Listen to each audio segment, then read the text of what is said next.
Olá, amigos do programa Cá Entre Nós, estamos hoje aqui gravando diretamente do Break Café. Vamos conversar com uma psicóloga em construção, mas uma menina muito antenada. Vanessa Rodrigues vai contar um pouquinho pra gente seus espaços nas mídias sociais, para falar um pouquinho de comportamento, de como é que anda o mundo e a gente pelo menos refletir, discutir, colocar em pauta assuntos bem bacanas sobre a nossa contemporaneidade. Bom, daqui a pouquinho também a gente vai conferir uma entrevista exclusiva com Walter Rodrigues, que vai nos falar sobre as novidades da moda e de como a moda vem aí, está sendo inspirada, está se transformando hoje num grande cartão postal das nossas ideias e da nossa criatividade. Então a gente conferiu também esse evento especial junto com a Sintecal de lançamento do Walter Rodrigues, o Inspira Mais, agora passando diretamente no cinema. É muito bacana mesmo ter o ambiente do cinema para falar de moda, porque a moda e cinema sempre andaram muito juntos, né? Essa que é a verdade. Então o Cá Entre Nós começa agora, fique comigo, vamos lá. Cá Entre Nós no ar. So that I never feel alone again. They've always been... Olá, amigos do programa Cá Entre Nós. Vamos conversar hoje com a Vanessa. A Vanessa é uma psicóloga em construção, uma acadêmica de psicologia, mas que tem uma página muito bacana e que está dando muita gente seguindo a Vanessa no Instagram, principalmente, que fala sobre coisas do cotidiano, do comportamento humano que devem e merecem toda uma reflexão hoje nos dias atuais, que está todo mundo muito conectado e muitas vezes pouco conectado com a realidade. Não é verdade, Vanessa? É um prazer te ter aqui no Cá Entre Nós. A gente já conversou na bancada do Estação Hamburgo e é um prazer te receber agora, especialmente aqui no programa. Bem-vinda. Ai, obrigada. Estou bem feliz de estar aqui contigo de novo. É sempre um privilégio compartilhar da tua companhia. E vamos conversar um pouquinho com o pessoal, desmistificar alguns assuntos. Eu não sei bem qual o tema tu vai querer. Eu vou querer falar do tema justamente da tua página no Instagram. Qual é o nome da tua página no Instagram para o pessoal passar a seguir também? É o Psicociência, para quem quiser me seguir lá no Instagram, no Facebook. A gente compartilha várias coisas sobre comportamento, saúde mental, psicologia. Eu compartilho também algumas coisas que eu gosto e não consigo ficar só pra mim, né? De arte, desde música clássica a artes plásticas, que eu também sou apaixonada, mas principalmente sobre comportamento e saúde mental, claro. Eu acho isso bem interessante pelo seguinte, a gente está falando de uma acadêmica de psicologia que faz aquilo que muitos de nós deveríamos fazer, que é usar as ferramentas digitais que a gente tem hoje a favor de uma comunidade, de uma sociedade melhor, trabalhar esse tipo de ideia assim, ao invés de estar ali usando como um meio de ódio, de preconceito e etc. É bem bacana isso, eu quero te dar os parabéns, Vanessa, pela iniciativa, estou acompanhando bastante o teu trabalho ali. E hoje me chamou a atenção uma postagem, tu até te comentei aqui nos bastidores, que tu falaste a respeito das brincadeirinhas, que a gente escuta muita brincadeirinha no dia a dia, mas que tem um fundo, às vezes, da pessoa que dando uma cutucada em ti e te incomoda e te deixa um pouco para baixo. Eu queria que tu me falasse um pouquinho de quando não é só uma inocente brincadeirinha. É, exatamente.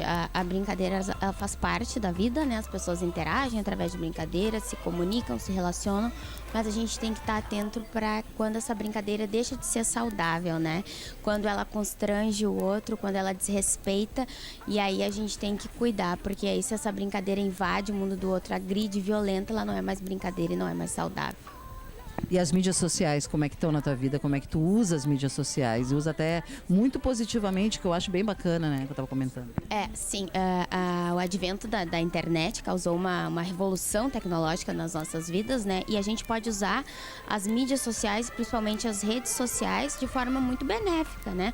A gente tem aí várias redes, desde que proporcionam a comunicação entre as pessoas, entre os teus amigos de convivência, que proporcionam que tu faça parte de grupos de interesse em comum, fóruns de discussões, com que tu faça pesquisas acadêmicas, né? Muito, muito interessante. Existem redes sociais voltadas também para o ambiente do trabalho, né? Que as pessoas ali dividem, até conseguem empregos, né? Ofertas de empregos, ali se relacionam consumidor, fornecedor, empresa, etc.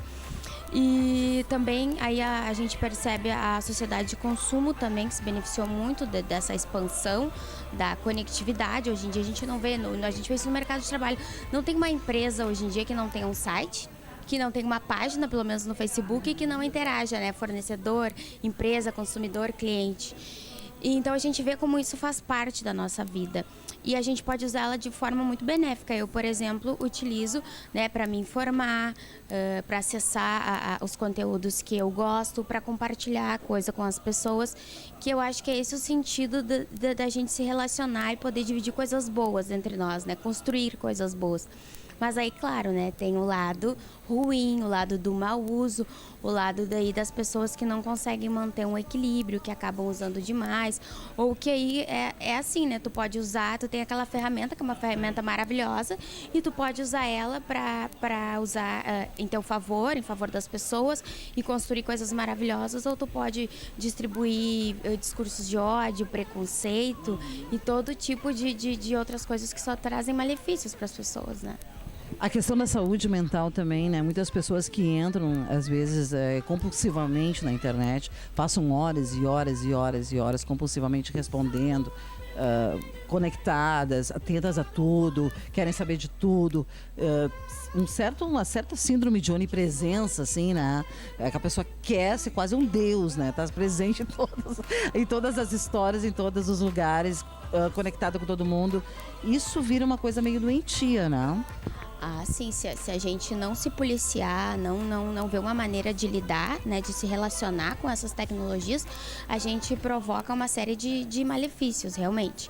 E aí, assim, como é que tu estavas falando, né, há pouco tempo eu fiz uma pesquisa sobre as gerações, né, e como é que elas se relacionam com o mercado de trabalho, e foi, inclusive, muito interessante, assim, porque daí a última geração, que é essa Y, né, a chamada também geração smartphone, os nascidos ali em 98, 2000, eles são os que a gente chama nativos tecnológicos, né? Eles já nasceram na era da informação, da tecnologia, da velocidade, eles já nasceram com a disposição de tablets, celulares, e isso é muito presente na vida deles, né? E sobretudo, uma sociedade que é hiperconectada, né? E aí sim a gente vê os resultados de uma sociedade hiperconectada, que as coisas acontecem, iniciam e terminam na velocidade de um clique, né? Os laços, a fragilidade dos laços, as coisas não são mais feitas para durar, elas são efêmeras, voláteis, e isso sim a gente se preocupa. E os millennials? Os millennials é a geração anterior a essa, que também, daí os millennials sucederam os baby boomers, né? Inclusive, falando em saúde mental, por exemplo, os baby boomers foi uma geração que se preocupou muito em conseguir estabilidade financeira, né? E aí proporcionou para os millennials e para essa outra geração, a geração smartphone, uma estabilidade financeira. Eles conseguiam se focar mais no seu crescimento pessoal e aí procurar um bem-estar físico e mental, que é o que a gente vê também.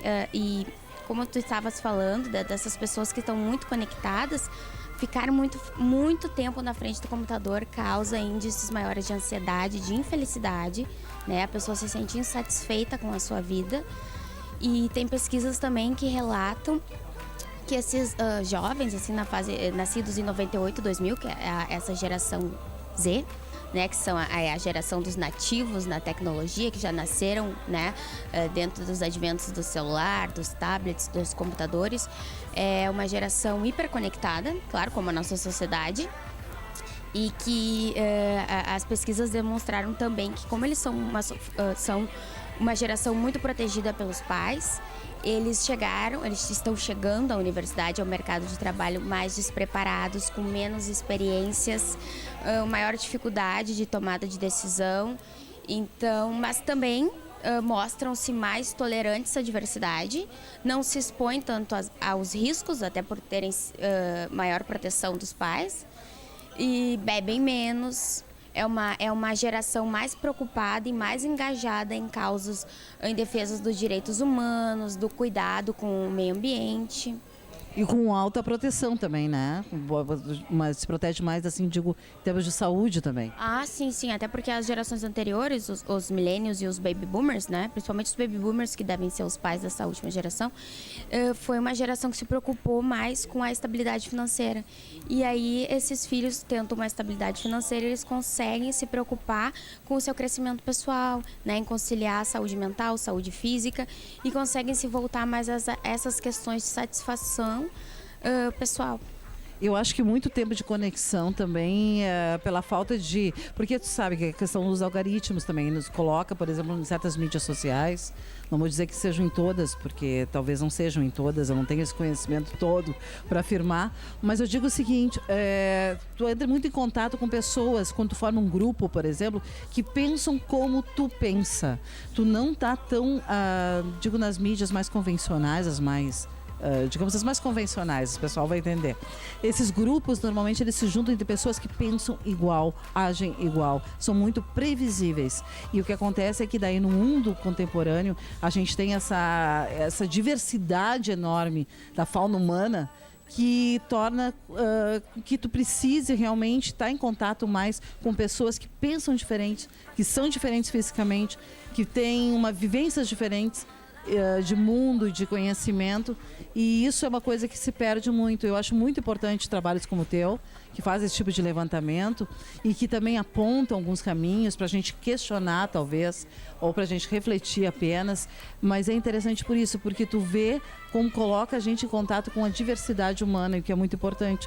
E às vezes a gente vê muito grupos de ódio, principalmente de violência, de agressividade, no Facebook, por exemplo, em que isso não acontece, porque eles se reúnem com pessoas muito iguais a eles. E a gente está no mundo para aprender, né? Essa que é a verdade, né? Com certeza, a gente todo dia aprende um pouquinho. Sim, tem esse lado de que tu pode te juntar a grupos de interesse, de debates e fazer ricas construções, mas também abre essa brecha para que pessoas com intentos mais violentos também se unam, se organizem e vão disseminando todos os atos assim mais de agressividade e tal. Só que isso que tu falaste é exatamente. Por exemplo, assim, se tu ficar ali só vendo coisas, por exemplo, selecionar só coisas, ver ali no teu feed, por exemplo, só pessoas que tu concorda com o pensamento dela, né? Tu não vai ter nenhuma opinião diferente. E isso é uma coisa que, se tu te fechar no ambiente digital, isso acontece. Porque, por exemplo, se tu sai na rua, tu encontra uma pessoa alta, uma baixinha, uma gordinha, uma magrinha, uma que gosta de rock, outra que gosta de pop. É uma diversidade rica e tu tem que te confrontar com aquilo ali todos os dias. E aquilo ali vai te ensinando a lidar com as pessoas, a respeitar a diferença. Coisa que, se tu te trancar naquele ambiente digital, tu te blinda pra isso. E aí fica, claro, cada vez mais difícil manter um ambiente social saudável. Eu acho que a gente tem que ocupar também as cidades, né? Eu digo sempre assim, eu tenho a sorte de ser jornalista, mas não são todos jornalistas, colegas meus, que fazem o que eu faço. Eu gosto de caminhar pela cidade, conhecer a cidade, ter essa noção de pertencimento, que eu acho que a gente não pode perder do nosso núcleo de cidade, né? Porque é muito mais fácil tu começar a mudar o país e o mundo a partir do teu núcleo, do teu bairro, da tua cidade. Começa por aí. Então a gente tem esse contato com as pessoas diariamente, através de pegar um trem, ir para Porto Alegre, observar as pessoas, a diversidade humana. Eu acho isso fantástico. Eu acho que realmente isso é bem importante, a gente viver o mundo real, né, Vanessa? Viver um pouquinho mais o mundo real do que o mundo virtual. É muito importante trazer essas conexões do mundo digital do ambiente virtual, trazê-las para a vida real, com certeza. Porque é nessa convivência que a gente se multiplica, né? Que a gente faz a vida ser plural, faz a vida ser diversa.